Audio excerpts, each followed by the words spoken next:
Hello and welcome. This is the fourth part of the chapter Democratic Resurgence. And now in this part we are going to discuss about what happened during emergency. In the third part we have already discussed about declaration and causes of emergency.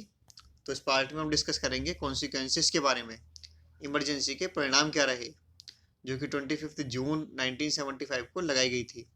और उसके तुरंत बाद क्या हुआ, what happened immediate after declaration of emergency and consequences lesson that we can draw from the period of emergency.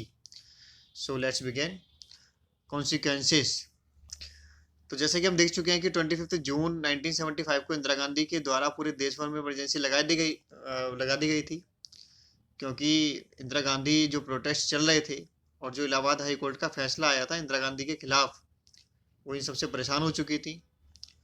25 जून की evening को इंदिरा गांधी के residence पर उनके साथ कुछ लोग, जिसमें उनके बेटे संजय गांधी होते हैं और सिद्धार्थ शंकर रे, जो कि वेस्ट बंगाल के सीएम थे उस समय और इंदिरा गांधी के अच्छे फ्रेंड थे, तो ये लोग आपस में मंथन करते हैं, चिंतन करते हैं कि इन सब स्थितियों से निपटने के लिए क्या किया जा सकता है।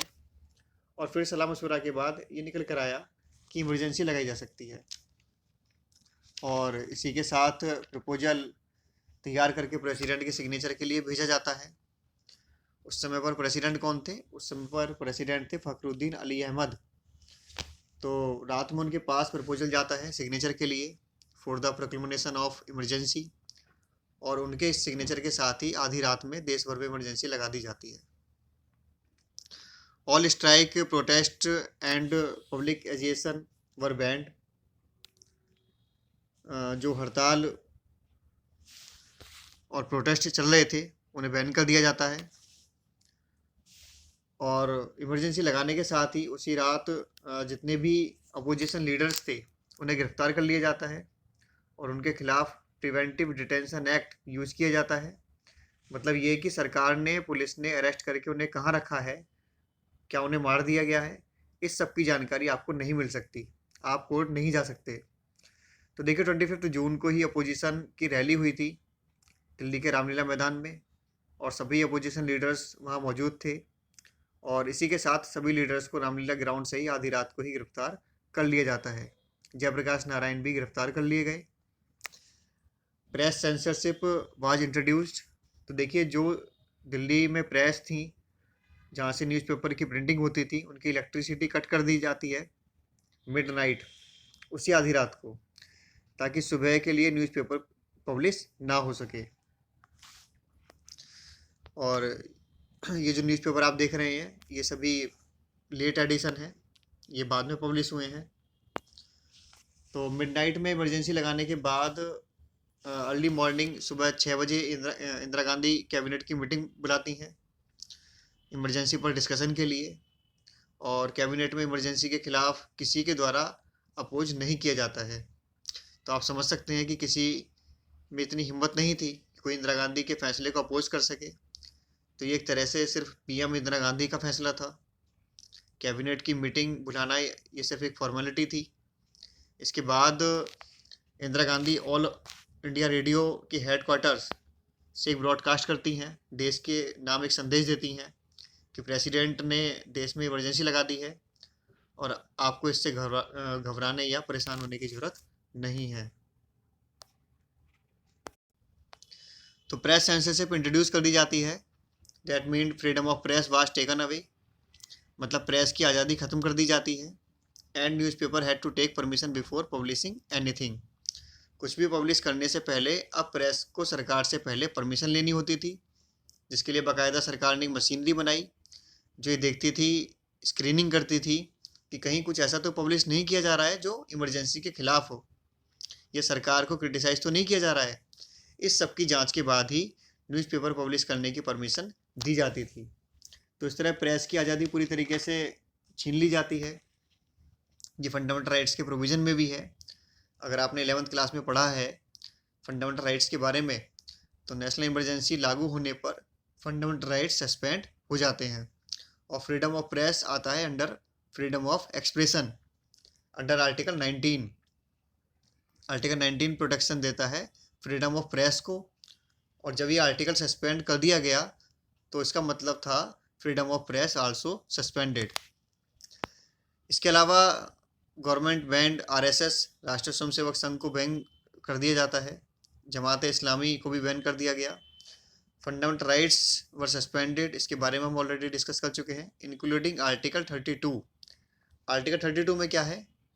आर्टिकल 32 बात करता है कॉन्स्टिट्यूशनल रेमेडीज़ की, जिसके थ्रू आप अपने फंडामेंटल राइट्स का वायलेशन होने पर कोर्ट जा सकते हैं। यदि आपने आपके फंडामेंटल राइट्स का हनन होता है, आपके राइट्स छीन लिए जाते हैं, तो आप इन्हें पाने के लिए, उन्हें लागू कराने के लिए सीधे हाई कोर्ट या सुप्रीम कोर्ट मूव कर सकते हैं। लेकिन ये आर्टिकल 32 भी सस्पेंड कर दिया जाता है। मतलब अब यदि आपके फंडामेंटल राइट्स का वायलेशन होता है तो आप कोर्ट नहीं जा सकते। देखिए उस समय ये हो रहा था कि किसी को भी उठा लिया जा रहा था, अरेस्ट कर लिया जाता था, और लोग कह रहे हैं कि उनकी कोई गलती नहीं है और उनके फंडामेंटल राइट्स की अगेंस्ट है। तो इस तरह जो लोग कोर्ट जा रहे थे इस तरीके की पिटीशन को लेकर कि उन्हें बिना किसी वजह से गिरफ्तार कर लिया गया है, तो उस समय कोर्ट का ये कहना था कि हम इसमें कुछ नहीं कर सकते, क्योंकि इस समय हैबियस कॉर्पस जो कि आर्टिकल 32 में आता है सस्पेंडेड है। तो इस तरह फंडामेंटल राइट्स पर पूरे तरीके से रोक लगा दी गई थी। Constitution was amended in the light of judgment of Allahabad high court. हम पिछले वीडियो में ऑलरेडी डिस्कस कर चुके हैं कि इंदिरा गांधी के इलेक्शन को इलाहाबाद हाई कोर्ट ने एनल कर दिया था, उनके चुनाव को रद्द कर दिया था, क्योंकि इंदिरा गांधी ने 1971 के इलेक्शन में गवर्नमेंट ऑफिशियल्स सरकारी मशीनरी का इस्तेमाल किया था।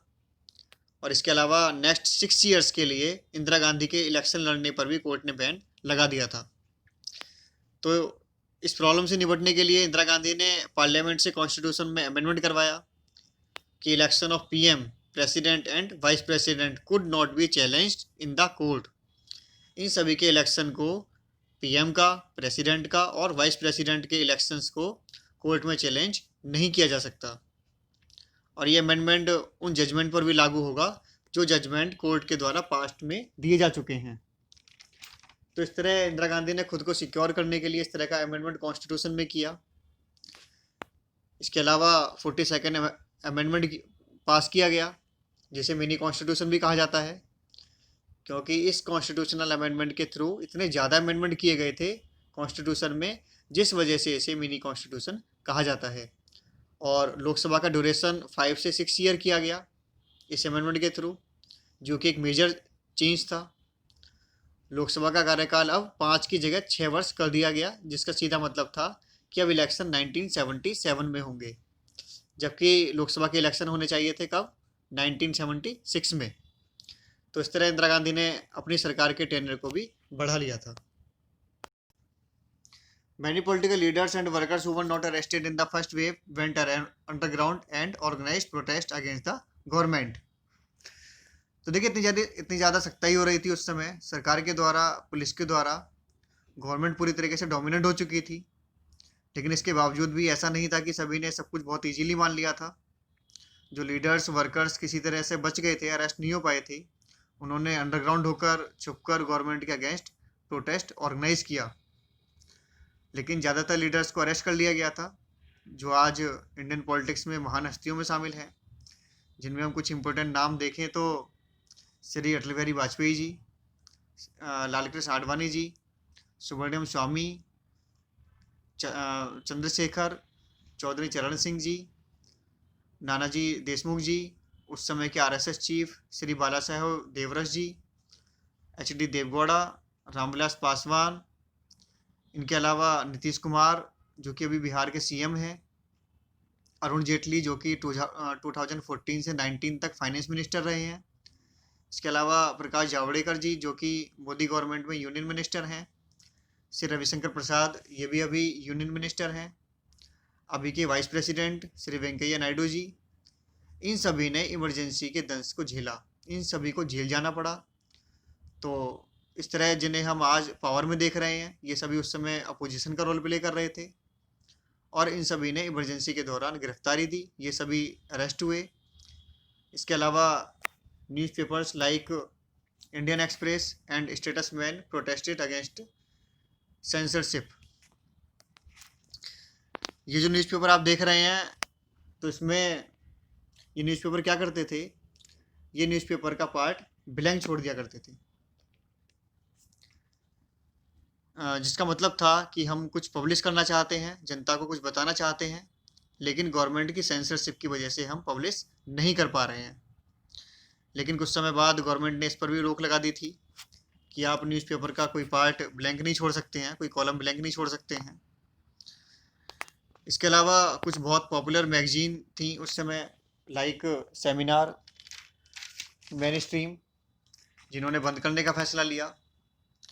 इसके अलावा काफ़ी सारे जर्नलिस्ट को अरेस्ट कर लिया गया था जो इमरजेंसी के अगेंस्ट लिख रहे थे, जिसमें कुलदीप नैयर जैसे पॉपुलर जर्नलिस्ट शामिल थे। इसके अलावा जब न्यूज़पेपर्स पर बैन था तो अंडरग्राउंड रहते हुए बहुत से जर्नलिस्ट ने और लीडर्स ने पम्पलेट्स का सहारा लिया, क्योंकि इन्हें इजीली प्रिंट करके सर्कुलेट किया जा सकता था। तो इस तरह के रास्ते भी अपनाए गए सेंसरशिप को बाईपास करते हुए। इसके अलावा कन्नड़ राइटर शिवाराम करनाथ और हिंदी राइटर फणीश्वरनाथ रेणु, जो कि बहुत प्रोमिनेंट राइटर्स हैं, इन्होंने इमरजेंसी का विरोध करते हुए अपने पद्मश्री, पद्म भूषण जैसे अवार्ड लौटा दिए थे। तो ये इस तरह से हमने प्रोटेस्ट और एजिटेशन के बारे में डिस्कस किया जो कि इमरजेंसी के को अपोज करते हुए किए गए थे। अब हम बात करते हैं कंट्रोवर्सीज रिगार्डिंग इमरजेंसी। तो उसमें मेजरली हम 2 पॉइंट्स पर डिस्कस करेंगे। First is, was the emergency necessary, and second is, what happened during emergency. तो देखिए, अगर हम ये देखें कि क्या इमरजेंसी नेसेसरी थी, तो लार्जली यही कहा जाता है कि इमरजेंसी नेसेसरी नहीं थी, इसकी कोई ज़रूरत नहीं थी। इमरजेंसी सिर्फ इंदिरा गांधी के द्वारा देश पर थोपी गई थी टू प्रोटेस्ट देयर पावर। अपनी सत्ता, अपनी कुर्सी को बचाए रखने के लिए इंदिरा गांधी ने इमरजेंसी को एक हथियार के रूप में इस्तेमाल किया था। लेकिन इसके सपोर्टर्स जो इसको जस्टिफाई करते हैं, उनका कहना था कि उस समय अनएम्प्लॉयमेंट, इन्फ्लेशन बहुत ज़्यादा बढ़ गया था और इन सब को लेकर जो मूवमेंट्स चल रहे थे उनकी वजह से प्रॉब्लम और ज़्यादा बढ़ गई थी। रेलवे स्ट्राइक की वजह से जो डेली लाइफ की ज़रूरत की चीज़ें थी वो इफ़ेक्ट हो रही थी, नेसेसरी चीज़ों की सप्लाई रुक गई थी।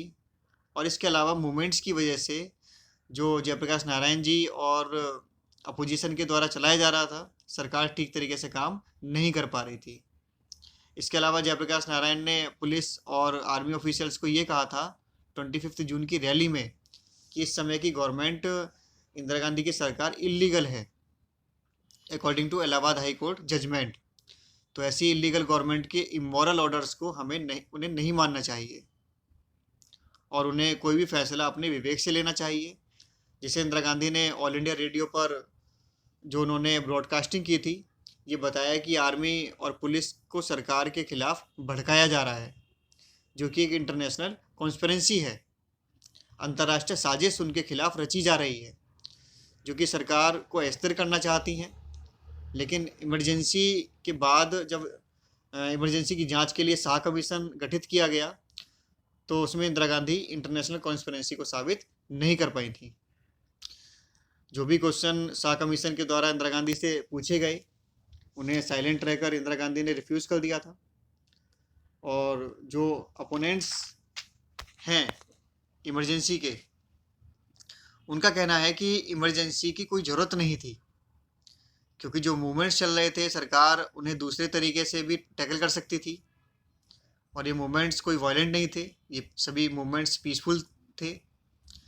इसके अलावा कॉन्स्टिट्यूशन में अदर प्रोविज़न भी हैं, जैसे सेक्शन 144 लगाकर भी और या फिर कर्फ्यू लगाकर भी इन्हें इन प्रॉब्लम से निपटा जा सकता था, या फिर कुछ समय के लिए प्रिवेंटिव डिटेंशन कर सकते थे। तो इस तरह के अदर कॉन्स्टिट्यूशनल मैकेनिज्म के द्वारा भी इन प्रॉब्लम्स को सॉल्व किया जा सकता था। इसके लिए इतना बड़ा फैसला, कड़ा डिसीजन लेने का कोई मतलब नहीं था कि आप इमरजेंसी जैसी चीज़ देश पर थोप दें और डेमोक्रेसी को पूरी तरीके से एब्लोस कर दें। तो इंदिरा गांधी का ये फैसला सिर्फ अपनी पावर को सेफ रखने के लिए था, जिसमें उन्होंने अपोजिशन की आवाज़ को पूरी तरीके से दबा दिया, उन्हें अरेस्ट किया गया, उनका उत्पीड़न किया गया, मास मीडिया की आवाज़ को पूरी तरीके से दबा दिया गया, जो कि एक डोमिनेंट गवर्नमेंट का लक्षण है। इंदिरा गांधी इस समय टोटली डोमिनेंट तानाशाह हो चुकी थी और जिस तरह से उन्होंने लोकतंत्र का गला घोटा उसे भारत के लोकतांत्रिक इतिहास में एक काले अध्याय, ब्लैक चैप्टर के रूप में याद किया जाता है। What happen during emergency. तो देखिए इसमें भी 2 एस्पेक्ट्स हैं। कुछ लोग तो इमरजेंसी से बहुत खुश थे क्योंकि इसमें एडमिनिस्ट्रेशन बहुत स्मूथली काम कर रहा था, क्योंकि जो ट्रांसपोर्टेशन कम्युनिकेशन पहले काम नहीं कर पा रहा था, चीज़ों की सप्लाई नहीं हो पा रही थी मूवमेंट्स की वजह से, अब वो स्मूथली काम कर रही थी। इसके अलावा इंदिरा गांधी ने अपना 20 पॉइंट प्रोग्राम शुरू किया जिसमें पीडीएस, पब्लिक डिस्ट्रीब्यूशन सिस्टम को स्ट्रॉन्ग करना, हेल्थ सेक्टर में इम्प्रूवमेंट की बात की गई थी, एजुकेशन सिस्टम में इम्प्रूवमेंट की बात की गई थी, लैंड रिफॉर्म, लैंड रीडिस्ट्रीब्यूशन की बात की गई थी, review of agricultural wages, workers participation in the management, reduction of bonded labour. तो इस तरह के प्रोग्राम रिफॉर्म की बात इंदिरा गांधी ने अपने 20 पॉइंट प्रोग्राम में की थी, जिसमें मेनली रिच एंड पुअर के बीच की गैपिंग, अमीरी गरीबी की खाई को कम करना इंदिरा गांधी का उद्देश्य था।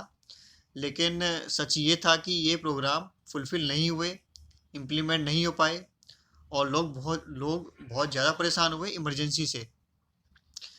Government exercise arbitrary power, government पूरी तरीके से डोमिनेंट हो चुकी थी, किसी भी कारण से अरेस्ट किया जा रहा था और पुलिस कस्टडी में बहुत सी डेथ इमरजेंसी पीरियड में हुई, जिसके लिए सरकार, पुलिस किसी तरीके से जवाबदेह नहीं थी, क्योंकि जब आपके फंडामेंटल राइट्स को सस्पेंड कर दिया गया है तो आप कोर्ट भी इसके लिए नहीं जा सकते हैं। तो इस तरह सरकार टोटली डोमिनेंट हो चुकी थी और इस आर्बिट्ररी पावर्स को यूज करने में एक शख्स ने बहुत बड़ा रोल प्ले किया और वो थे इंदिरा गांधी के बेटे संजय गांधी। तो किसी भी पोस्ट पर या डेजिग्नेशन पर नहीं थे, ना तो वो कैबिनेट में मिनिस्टर थे, ना ही पार्टी में किसी पोजीशन में थे, लेकिन संजय गांधी एक न्यू सेंटर ऑफ पावर के रूप में उभर रहे थे। वे सीधे सीधे कैबिनेट मिनिस्टर्स को, स्टेट्स के सीएम को आदेश दे रहे थे और लोग भी संजय गांधी को सक्सेसर ऑफ इंदिरा गांधी के रूप में देख रहे थे और उन्हें खुश करने में लगे हुए थे। संजय गांधी के 2 प्रोग्राम्स को बहुत क्रिटिसाइज़ किया जाता है।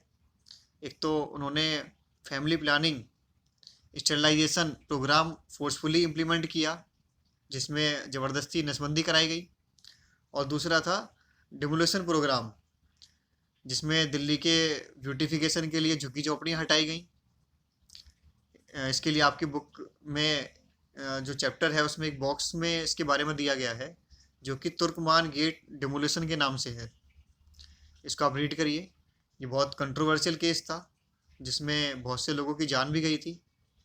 तो इस तरह संजय गांधी का अपने घर में ही एक सेंटर ऑफ पावर बन गया था, जबकि वो किसी भी पोस्ट पर नहीं थे और चूंकि मम्मी पीएम हैं तो सपोर्ट मिला हुआ था, तो उन्हें भी अपनी मनमर्जी चलाने का भरपूर मौका मिला संजय गांधी को, जिसे बहुत ज़्यादा क्रिटिसाइज किया जाता है। Lesson from emergency. तो उस समय से हमें क्या सबक मिला, उस इमरजेंसी से हमें क्या सबक मिला। It's absolutely impossible to do away with democracy in India.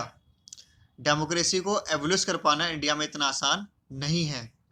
जनता ने इसका जवाब इमरजेंसी के बाद हुए इलेक्शन में दिया। 1977 के इलेक्शन में इंदिरा गांधी को बुरी तरीके से हार का सामना करना पड़ा। Second is emergency brought to the forefront several ambiguities in the emergency provision. जो इमरजेंसी प्रोविज़न था कॉन्स्टिट्यूशन में वो फुल प्रूफ नहीं था, जिस वजह से इंदिरा गांधी ने उसका मिसयूज़ किया। इमरजेंसी लगाई गई थी आर्टिकल 352 के अंतर्गत, और आर्टिकल 352 के तहत इमरजेंसी 2 तरीके से लगाई जा सकती थी। एक तो किसी कंट्री से वॉर होने पर, और दूसरी इंटरनल डिस्टर्बेंस, आंतरिक विद्रोह। सिर्फ इंटरनल डिस्टर्बेंस वर्ड का प्रोविज़न कॉन्स्टिट्यूशन में उस समय था, तो इंदिरा गांधी ने इंटरनल डिस्टर्बेंस का सहारा लेकर ही इमरजेंसी लगाई थी और ये कहा गया कि this word is very ambiguous. ऐसे तो कोई भी गवर्नमेंट किसी भी परिस्थिति में ये कहकर इमरजेंसी लगा सकती है कि इंटरनल डिस्टर्बेंस है, इंटरनल डिस्टर्बेंस को अपने तरीके से डिफाइन कर सकती है। तो जनता पार्टी की सरकार जो 1977 में आई उसने इसमें चेंज किया और इंटरनल डिस्टर्बेंस की जगह किया गया आर्म्ड रिवेलियन। 44th अमेंडमेंट के द्वारा 1978 में इंटरनल डिस्टर्बेंस की जगह प्रोविजन किया गया आर्म्ड रिवेलियन, मतलब आंतरिक विद्रोह शब्द की जगह सशस्त्र विद्रोह शब्द का प्रोविजन किया गया।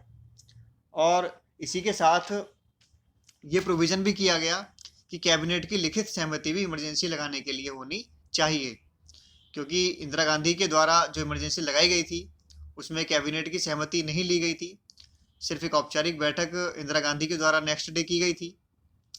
तो इस वजह से कैबिनेट की रिटन कंसेंट का प्रोविजन भी कॉन्स्टिट्यूशन में किया गया।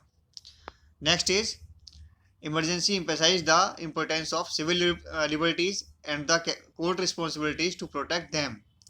ये प्रोविजन किया गया कि किसी भी कंडीशन में आर्टिकल 21 सस्पेंड नहीं होगा, मतलब राइट टू लाइफ, जीने का अधिकार, जिसे इंदिरा गांधी ने ड्यूरिंग इमरजेंसी सस्पेंड कर दिया था। ये कहा गया कि आर्टिकल 21 राइट टू लाइफ किसी भी परिस्थिति में सस्पेंड नहीं किया जा सकेगा।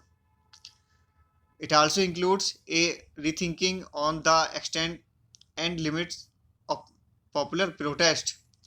इस पर भी विचार शुरू हुआ कि पॉपुलर प्रोटेस्ट की लिमिट कहाँ तक होनी चाहिए। Next is politics after emergency. After 21 month of emergency के 21 महीने बाद 21 मार्च 1977 को इमरजेंसी ख़त्म की जाती है और इसके बाद इलेक्शंस कंडक्ट कराए जाते हैं। इंदिरा गांधी को पूरा विश्वास था कि जनता इंदिरा गांधी के फेवर में जाएगी, लेकिन इसके ठीक उल्टा होता है। जितनी भी अपोजिशंस पार्टियां थीं वे सभी एक साथ आ जाती हैं और साथ मिलकर बनाती हैं जनता पार्टी, और जनता पार्टी इलेक्शन फाइट करती है under the slogan to save democracy, लोकतंत्र बचाओ नारे के साथ जनता पार्टी इलेक्शन फाइट करती है। और 1977 का इलेक्शन देखा जाता है एज रेफरेंडम ऑन इमरजेंसी, आपातकाल पर जनमत के रूप में इस इलेक्शन को देखा जाता है।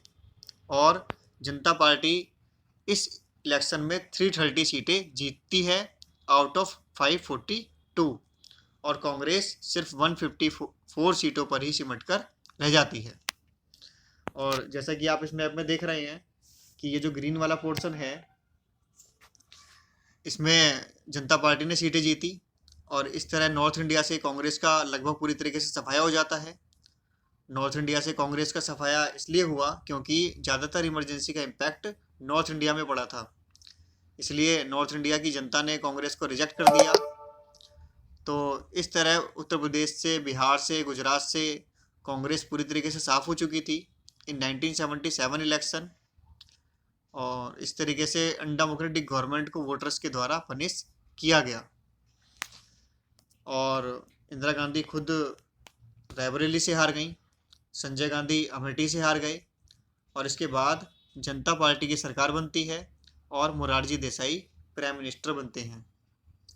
आपके मन में आ रहा होगा कि जेपी को पीएम बनना चाहिए था, लेकिन जेपी ने मना कर दिया था पीएम बनने से, क्योंकि उन्हें कोई इंटरेस्ट नहीं था पीएम बनने में। तो ये थी पॉलिटिक्स आफ्टर इमरजेंसी। और ये जो जनता गवर्नमेंट थी ये भी लगभग सिर्फ 2 साल चलती है, क्योंकि इसमें फैक्शंस बहुत ज़्यादा थे, कई सारी पार्टियों को मिलकर बनी थी जनता पार्टी। तो जनता पार्टी की सरकार गिर जाती है 1979 में, और 1980 में फिर से इलेक्शन होते हैं और इंदिरा गांधी वापस पावर में आती हैं पूर्ण बहुमत के साथ। तो इस तरह से इमरजेंसी का ये जो पीरियड था, या कहें 1974 से 1980 तक का पीरियड, ये हमें कई बातें सिखा कर गया। आने वाली सरकारों के लिए भी ये एक लेसन के रूप में था और है, और इससे ये सबक मिलता है कि किस तरह का डेमोक्रेटिक गवर्नमेंट का हश्र हुआ, भारत में डेमोक्रेसी के क्या मायने हैं। तो देखते हैं सबके बारे में नेक्स्ट वीडियो में। Thanks for watching, bye bye.